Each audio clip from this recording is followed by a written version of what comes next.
Out of flavour जो stock है उसको हाईलाइट करने जा रहा हूं। पहले वो जो बिलियनर की इमेज है जरा स्क्रीन पर लेकर आइएगा। केपी सिंह साहब यानी कि कुशल पाल सिंह साहब की इमेज आप लोग की स्क्रीन पर आएगी। बिलियनर रियल एस्टेट डेवलपर और कुछ समय पहले तक चेयरमैन और मैनेजिंग डायरेक्टर थे डीएलएफ लिमिटेड के, अब उसके चेयरमैन एमेरिटस हैं। तो ऑब्वियस सी बात, मैं डीएलएफ की आज बात करने वाला हूं।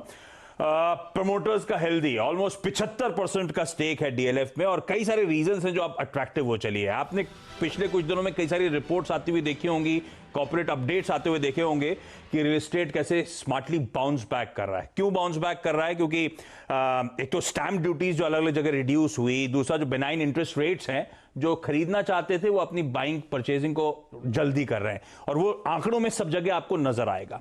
दूसरा ध्यान रखें, मॉल्स, मल्टीप्लेक्सेस, बार्स, रेस्टोरेंट सब खुले हैं, खुलना शुरू हो चुके हैं। तो जो रेंटल्स के इशू थे डीएलएफ के साथ, वो रेंटल्स क्योंकि इन्होंने काफी लोगों को वेवर्स दिए थे अपने टेनेंट्स को, अब वो पैसा आना शुरू होगा तो एक और रीजन हालात सुधरने का। कंस्ट्रक्शन अब सारी साइट्स पे ऑलरेडी कमेंस हो चुका है, हम सब जानते हैं।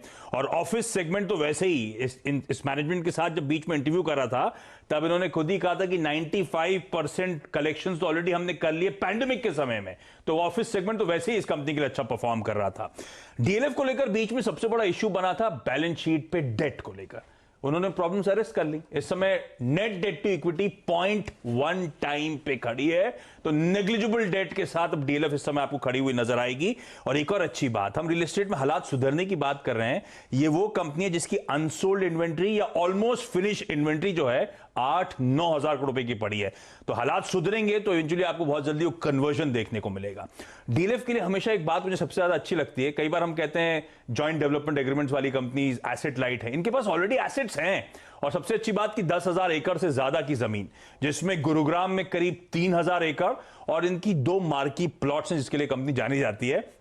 एक मुंबई टेक्सटाइल मिल जो इन्होंने एक्वायर करी थी परेल में, यहीं हमारे ऑफिस के करीब, और दूसरा ल्यूटेनेंट्स दिल्ली में इनके पास जो एक तगड़ा प्लॉट है उसके लिए कंपनी जानी जाती है। दोनों प्लॉट से ही काफी हद तक मूल्यांकन सारा एडजस्ट हो जाता है इस कंपनी का। जो स्टडी इंप्रूवमेंट फाइनेंशियल्स में FY20 में आया, डिलीवरेजिंग जो पूरी देख ली हमने, तो अब इस कंपनी के लिए मेरे ख्याल से दिक्कतें सब भाव में है।